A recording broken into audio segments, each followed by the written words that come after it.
A train covers certain distance with uniform speed. If train moves 6 km per hour faster, it would have take 4 hours less than scheduled time. If train moves slower by 6 km per hour, it would have taken 6 hours more for the same journey. Find distance covered by the train. अब ये जो problem है, normally जो train के problems आपसे पूछे जाते हैं उसमें क्या होता है, डिस्टेंस मेंशन रहता है और आपको उसी को यूज करके स्पीड बताना होता है। यहाँ पे ना तो पहले स्पीड मेंशन है ना तो डिस्टेंस मेंशन है और पूछ रहा है डिस्टेंस कितना कवर होगा। ठीक है, तो इस प्रॉब्लम को हम लोग वन वेरिएबल से भी कर सकते हैं, टू वेरिएबल से भी कर सकते हैं। तो मैं आपको दोनों तरीके से इसको सॉल्व करके दिखाऊंगा अभी। तो चलिए इसके हम लोग प्रॉब्लम को समझते हैं। अगर आप टू वेरिएबल सॉल्व करोगे मतलब ये चैप्टर थर्ड में आ जाएगा। अगर वन वेरिएबल से सॉल्व करोगे तो समझ लोगे चैप्टर फोर से है। ठीक है, चैप्टर टू से भी मान सकते हो। तो चलिए इसका हम लोग सोल्यूशन चेक करते हैं। तो पहले इसको हम लोग सॉल्व करेंगे टू वेरिएबल से। तो चलिए सबसे पहले इसका हम स्पीड एज्यूम कर लेंगे। तो लिख देंगे let the speed of train be x kilometre per hour, और जो टाइम है उसको हम एज्यूम कर लेंगे वाई आवर्स। ठीक है, और जब आप कोई भी ट्रेन होगा जो एक्स किलोमीटर पर आवर की स्पीड से चलेगा और वाई आवर्स इसको चलाएंगे, तो टोटल जो है डिस्टेंस कवर करेगा वो डिस्टेंस हो जाएगा स्पीड इनटू टाइम, मतलब एक्स वाई। ठीक है, अब चलिए हम लोग आते हैं अपनी फर्स्ट कंडीशन पे। फर्स्ट कंडीशन में कह रहा है कि अगर ट्रेन को हम 6 किलोमीटर पर आवर मूव कराते हैं फास्टर, तो इसको 4 घंटे कम लगते हैं। ठीक है ना, यानी स्पीड जो एक्स था उसको हमने 6 बढ़ा दिया और जो टाइम था उसको हमने 4 कम कर दिया। तो अब यहाँ पे जो इसका मल्टीप्लाई होगा वो अभी भी डिस्टेंस मतलब एक्स वाई ही आएगा, क्योंकि आप जब स्पीड को टाइम को चेंज करते हो तो आपका डिस्टेंस नहीं बदलता। ठीक है, इसलिए इन दोनों का प्रोडक्ट अभी भी एक्स वाई के बराबर आएगा। अब इसको सिंप्लीफाई कर दो तो यहाँ पे हो जाएगा x y minus 4x plus 6y minus 24 equal to x y cancel कर दिया।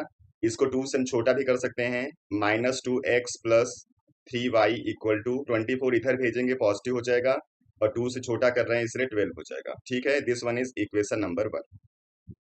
अब दूसरी कंडीशन में आ जाओ। कह रहा है if train move slower by 6 kilometre per hour, यानी जो स्पीड आपने 6 बढ़ाया था अब उसको 6 कम कर दो, तो टाइम आपका बढ़ जाएगा। और टाइम कितना बढ़ रहा है, 6 घंटे। तो इसको y प्लस 6 लिख दिया।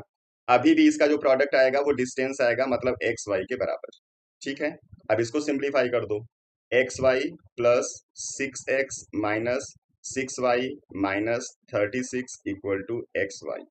ये एक्स वाई कैंसिल कर दिया, 6 से इसको छोटा कर रहे हैं हम लोग, x minus y equal to 6। This one is equation number 2।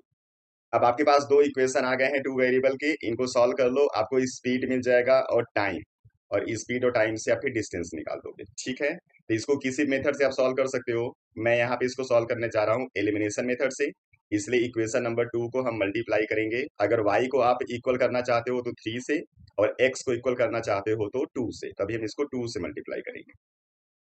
तो जो पहला इक्वेशन है आपका वही रहेगा, -2x plus 3y equal to 12। दूसरा इक्वेशन 2 से मल्टीप्लाई करोगे तो आ जाएगा 2x minus 2y equal to 12। ठीक है, इसको सॉल्व करेंगे, x कैंसिल हो गया, ये आ जाएगा y और ये आ जाएगा 24। मतलब कि जो टाइम है वो 24 आवर्स लगने वाला है।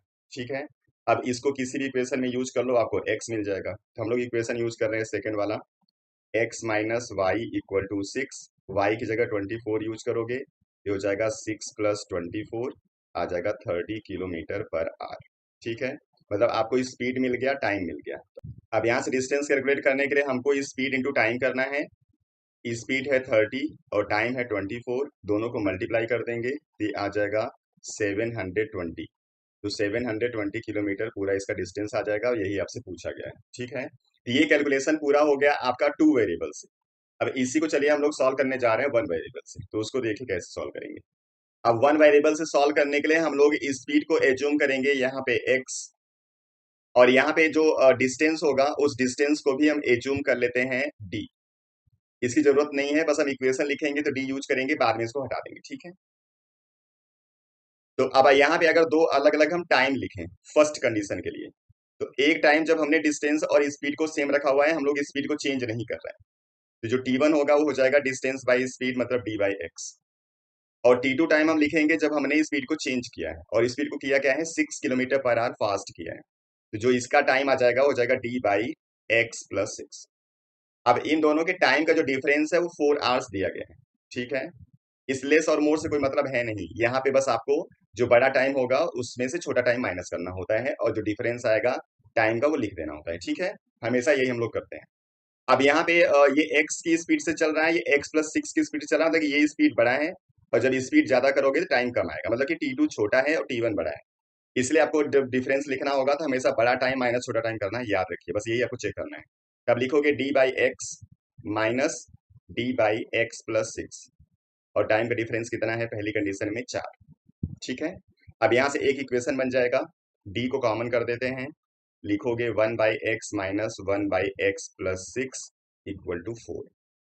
यहाँ से एलसीएम हो जाएगा x+6 और ऊपर आ जाएगा x+6 माइनस x,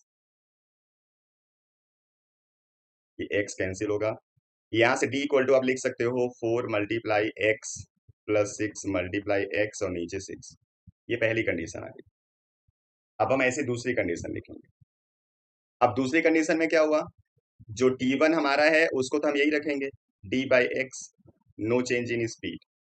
और जब t2 यहाँ पे लिखेंगे तब यहाँ पे हम लोग स्पीड को क्या करेंगे 6 किलोमीटर पर आवर लेस करना है, तब लिखोगे d/x माइनस 6, ठीक है। अब इन दोनों टाइम का जो डिफरेंस है वो 6 घंटे। अब यहाँ पे भी डिफरेंस हम लिखेंगे तो बड़ा टाइम माइनस छोटा टाइम करेंगे, याद रखिए, ठीक है।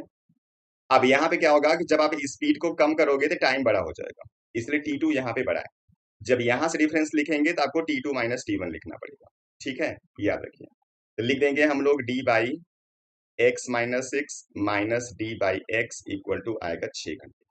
यहाँ से भी d को हमने कॉमन किया तो 1/x minus 6 minus 1/x equal to 6। अब यहाँ पे भी एलसीएम आ जाएगा x माइनस 6, ऊपर आ जाएगा x माइनस, जब माइनस के बाद ये लिखोगे x माइनस 6 तो दोनों का साइन बदलेगा तो x नेगेटिव आएगा और 6 आएगा पॉजिटिव। तो यहाँ से भी x कैंसिल हो गया, ठीक है। आप 6 को भी कैंसिल कर सकते हो, तो कैंसिल कर दिया, यहाँ बचा 1, मतलब कि d इक्वल टू यहाँ से आ जाएगा x माइनस 6, इक्वेशन नंबर 2।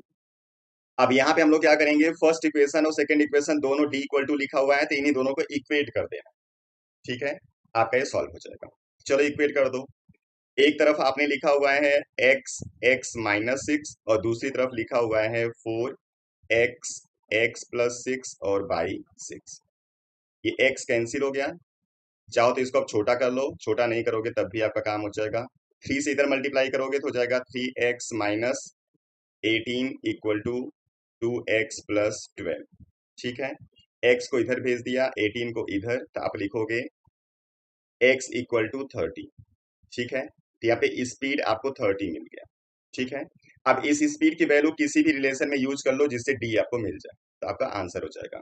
हम सेकेंड वाला इक्वेशन यूज कर रहे हैं, d इक्वल टू आपने लिखा हुआ है x माइनस 6, x की वैल्यू 30 हो गई, यहाँ लिखोगे 30 माइनस 6, सॉल्व करोगे तो आ जाएगा 30 इंटू 24 और इसका आंसर हो जाएगा 720 किलोमीटर, ठीक है। यही आपको बताना था, ठीक है। तो ये हो गया 1 वेरिएबल से, इसके पहले था 2 वेरिएबल से, जो भी आपको अच्छा लगेगा उस मेथड को यूज करोगे ये सॉल्व हो जाएगा। चलिए नेक्स्ट वीडियो में फिर आते हैं किसी दूसरे प्रॉब्लम के साथ, आप लोग पढ़ते रहिए, अपना ख्याल रखिए, थैंक यू।